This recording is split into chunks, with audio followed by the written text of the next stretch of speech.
ना मैं बूढ़ा हुआ हूं और ना ही मैं रिटायर हुआ हूं, ये कहना है एक बिगड़ैल सांसद का। दोस्तों नमस्कार, आप सही सुन रहे हैं। ये कहना है भारतीय जनता पार्टी के मनबढ़ और बिगड़ैल सांसद बृजभूषण शरण सिंह का। वही ये बृजभूषण शरण सिंह है जो अब इस तरह से ललकार रहा है, खुले मंच से कह रहा है कि न मैं बूढ़ा हुआ हूं न मैं रिटायर हुआ हूं, बल्कि अब तो खुला सांड हो गया हूं। चाहे इनको चाहे उनको, किसी को जिसको भी पाऊंगा या तो सींग लगा दूंगा या हुरपेट कर पटक दूंगा, ये कहना है बृजभूषण शरण सिंह का। ये वही बृजभूषण शरण सिंह है जो कभी भारत के कुश्ती महासंघ का अध्यक्ष हुआ करता था, जिसके ऊपर महिला खिलाड़ियों ने एवं उत्पीड़न का आरोप लगाया, शोषण का आरोप लगाया। दिल्ली में महीनों वो जंतर मंतर पर बैठी रही, सरकार के और मोदी के कान पे जूं तक नहीं रेंगा और इस मनबढ़ का कोई अहित नहीं हुआ, कोई कार्रवाई नहीं हुई। सुप्रीम कोर्ट के हस्तक्षेप पर इसके खिलाफ दिल्ली पुलिस ने एफआईआर दर्ज किया था। ये रही बात। अब आइए मूल बात पर। मामला यह है कि जब ये बात आगे बढ़ी, महिला पहलवानों की बात कोर्ट तक गई, दिल्ली पुलिस ने बकायदा चार्जशीट लगाया और चार्जशीट को देखते हुए कोर्ट ने इसको अपराधी माना। उसके बाद भारतीय जनता पार्टी से ये टिकट के प्रतीक्षा में बैठा था। इसको लग रहा था कि चाहे जो भी हुआ है, भारतीय जनता पार्टी हमें ही टिकट देगी, क्योंकि इसको विश्वास था अगर इसको नहीं टिकट मिलेगा तो फिर किसको मिलेगा, ये जानता था। और इसके समर्थक भी यही जानते थे कि मिलना तो इसी को है। लेकिन भारतीय जनता पार्टी लास्ट में जब जो है नामांकन का डेट आ गया और वो दिन आ गया कि अब कल ही नामांकन होना है, इसको देखते हुए भारतीय जनता पार्टी के तरफ से इस मनबढ़ को टिकट नहीं मिला और इसी के छोटे पुत्र को भारतीय जनता पार्टी ने मैदान में उतार दिया।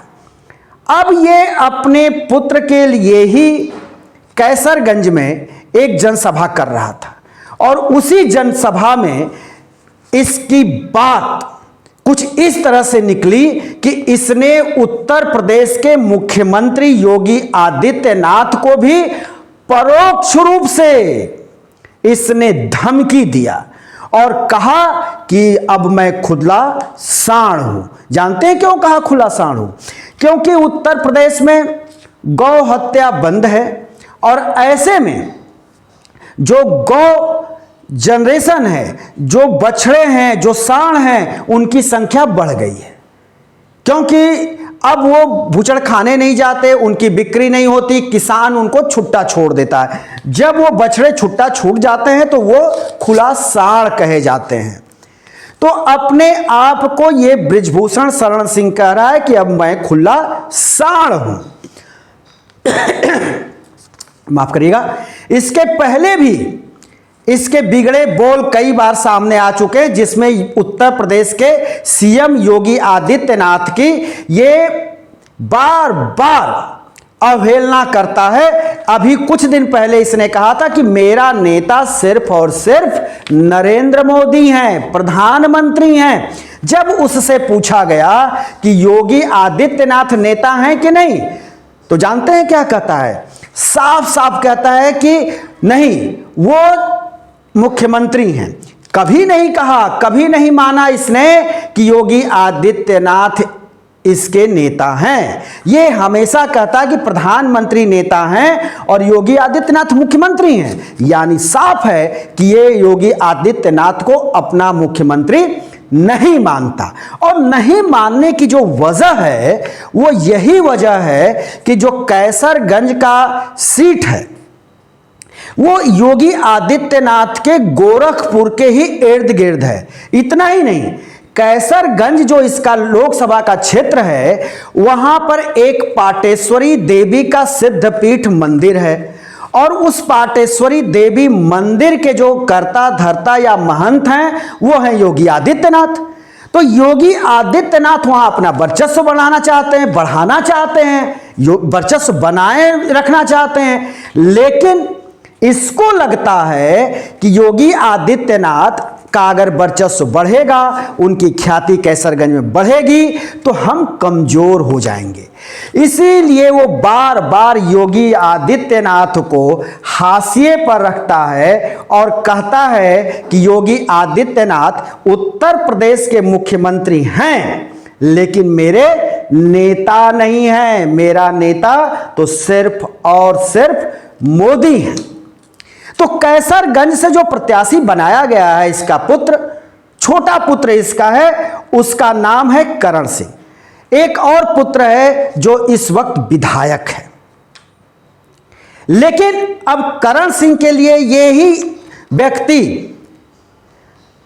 मेन प्रचार करता है, यानी ये कहा जाए कि कैसरगंज का सुपर प्रचारक, सुपरस्टार यही जो है बृजभूषण शरण सिंह है, जो अपने बेटा के लिए दिन रात प्रचार में जुटा है। पहले बृजभूषण शरण सिंह का बैकग्राउंड एक बार और हम आपके सामने बड़े छोटे में कुछ समय में रखते हैं। बृजभूषण शरण सिंह की रसूख पर अगर ध्यान दिया जाए तो इसके पास लगभग 4 दर्जन स्कूल, विद्यालय, महाविद्यालय, मेडिकल कॉलेज, नर्सिंग कॉलेज चलते हैं। इसके होटल भी हैं। तमाम इसके पास जो है आय के संसाधन हैं। इसको शिक्षा माफिया भी कहा जाता है, इसको भू माफिया भी कहा जाता है। तो ये माफिया भी है। इतना ही नहीं, इसके रसूख में 2-2 इसके निजी हेलीकॉप्टर, एक जेट विमान जो इसका अपना खुद का है, एक विद्यालय इसका है जिस विद्यालय में बाकायदा घोड़ों को दौड़ाने के लिए मैदान है। यह रेसलर घोड़ों का शौकीन है, यह घुड़सवारी करता है, यह अपने राइफल से शूटिंग भी करता है। यह इसके बैकग्राउंड है। अब आप सोच रहे होंगे कि इतना बड़ा रसूख, जी, अगर इतना बड़ा रसूखदार नहीं होता तो उत्तर प्रदेश के बुलडोजर बाबा को, जिनकी हनक से अपराधी प्रदेश छोड़ देता है, उनको ये खुला चैलेंज देता है। कहता है कि हम तो हमेशा से बुलडोजर के खिलाफ रहे हैं, ये बुलडोजर संस्कृति को मैं नहीं मानता। यानी चुनौती सीधे सीधे योगी आदित्यनाथ को ये देता है। अब जरा कैसरगंज सीट का जाति समीकरण समझ लीजिए, और ये कैसे बार बार वहां का सांसद हुआ। इसकी पत्नी भी एक बार सांसद हुई, और ऐसा नहीं है, ये तिहाड़ी भी है, तिहाड़ जेल का ये रिटर्न भी है। तो अब उस सीट पर पहले एक निगाह आप डालिए, जो वहां का जाति समीकरण है।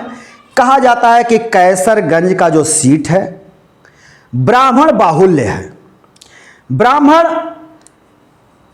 वहां लगभग 20% हैं, वहीं 18% वहां पे दलित मतदाता हैं, 10% राजपूत मतदाता हैं, 12% यादव हैं, तो 9% निषाद हैं। कुल संख्या कुर्मियों की 7% है, तो 18% वहां मुस्लिम मतदाता हैं। इस सब के बावजूद बृजभूषण शरण सिंह की जो धमक है, अगर उस धमक की बात की जाए तो वो धमक सिर्फ कैसरगंज लोकसभा सीट पर नहीं है। ये इसकी धमक अयोध्या, इसकी धमक गोंडा, बहराइच, बस्ती, ये चारों जिलों में इसकी धमक है। और कहा जाता है कि कम से कम बृजभूषण शरण सिंह के पॉकेट में 7 विधानसभा क्षेत्र आते हैं। ये जब चाहे किसी भी पार्टी को, भारतीय जनता पार्टी की सरकार के बावजूद अगर ये व्यक्ति चाह दे तो विधानसभा के चुनाव में भारतीय जनता पार्टी 7 सीट हार जाएगी। इसके रसूख हैं, इसके कारनामे बहुत बड़े बड़े हैं। अब तो यह हो सकता है कि चुनाव के बाद एक बार फिर इत्तिहाड़ की यात्रा करे, ऐसी संभावना पूरी तरह से बन चुकी है, क्योंकि दिल्ली हाई कोर्ट ने इसको दोषी पाया है और दोषी इस तरह से पाया है कि महिला पहलवानों के साथ इसने शोषण किया है, उनके साथ अभद्रता की है, जो पुलिस के चार्जशीट से साफ हो गया है और उसको बृजभूषण शरण सिंह को अपराधी बनाया गया है। दोस्तों, हम फिर किसी दूसरे वीडियो को लेकर हाजिर होंगे। तब तक के लिए शिवमूर्ति दुबे को दीजिए इजाजत।